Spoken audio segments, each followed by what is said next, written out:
International road safety month 2026 শুভাৰম্ভণি ঘটিছে। এই গোটেই মাহজোৰা কাৰ্যসূচী 1 জানুৱাৰী বা 31 জানুৱাৰীত গোটেই ইণ্ডিয়াতে উদযাপন কৰা হ'ব।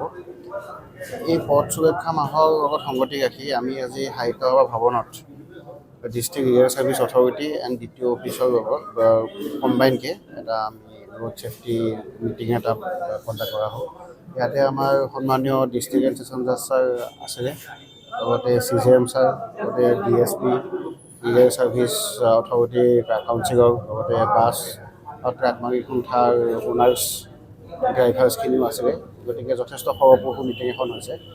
ইয়াতে আমি আটাইকে পথ সুৰক্ষাৰ যিখিনি নীতি নিয়ম সেইখিনি অৱগত কৰিব যত্ন কৰিছোঁ, যাতে পথ সুৰক্ষাৰ ক্ষেত্ৰত আটাই সজাগ হয় আৰু যাতে আমি ধুবুৰী ডিষ্ট্ৰিক্টখন এখন জিৰ' ফেটেলিটি ডিষ্ট্ৰিক্ট হিচাপে আমি আগুৱাই গৈ যাব পাৰোঁ। যোৱা বছৰ 2025ত প্ৰায় 127জন মানুহৰ পথ দুৰ্ঘটনাত মৃত্যু ঘটিছে।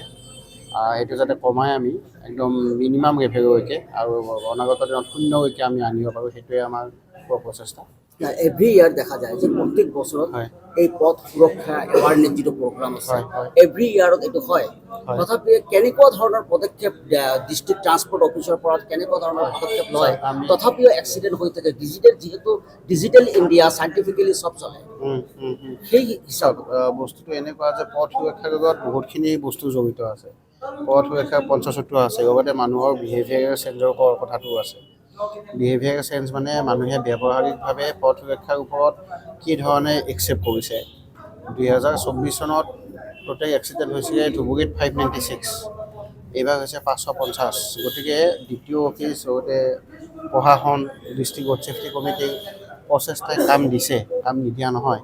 কিন্তু তথাপিও যিমানখিনি কৰিব লাগে সিমানখিনি কমা নাই। 2024ত টোটেল মানুহ ঢুকাইছিলে 142, এইবাৰ 25ত ঢুকাইছে 127। গতিকে আমি সেই হিচাপে 15টা জীৱন বা 15টা ফেমিলি আমি বচাবও সক্ষম হৈছোঁ। কিন্তু হয়, সেইটো কথা হয়, আৰু বহুতখিনি কৰণীয় আছে। সেইকাৰণে আটাইখিনি মানুহকে আমি ৰিকুৱেষ্ট কৰিম যাতে পথ সুৰক্ষাৰ নীতি নিয়মখিনি চব ড্ৰাইভাৰ্ছে বা পথচাৰীয়ে মানি চলে।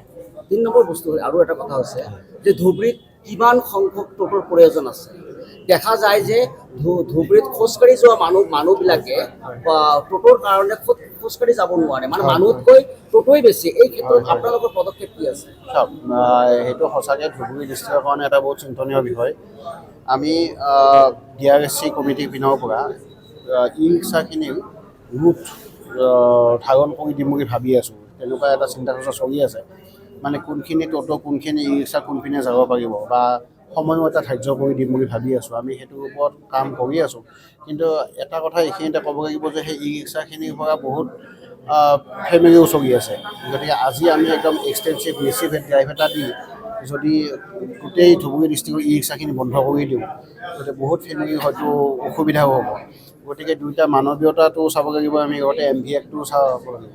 গতিকে MV Act আৰু মানৱীয়তা দুয়োটা চাই সেই হিচাপে আমি আগবাঢ়িম। এণ্ড কিছুমান নিৰ্ধাৰিত ৰাস্তা আমি ধাৰ্য কৰি দিম বা সময় কিছুমান হেৰি কৰি দিম। গতিকে তেনেকুৱা এটা চিন্তা চৰ্চা আমি কৰি আছোঁ।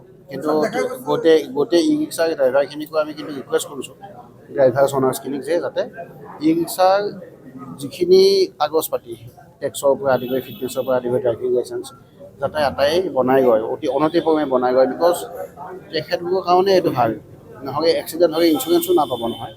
গতিকে সেইকাৰণে আটাইকে মই অনুৰোধ কৰিছোঁ যাতে টেক্স পাতি, ফিটনেছ গোটেইখিনি চবে আটাই বনাই লয়, পথ সুৰক্ষাৰ নিয়মখিনি মানি চলে। ধন্যবাদ।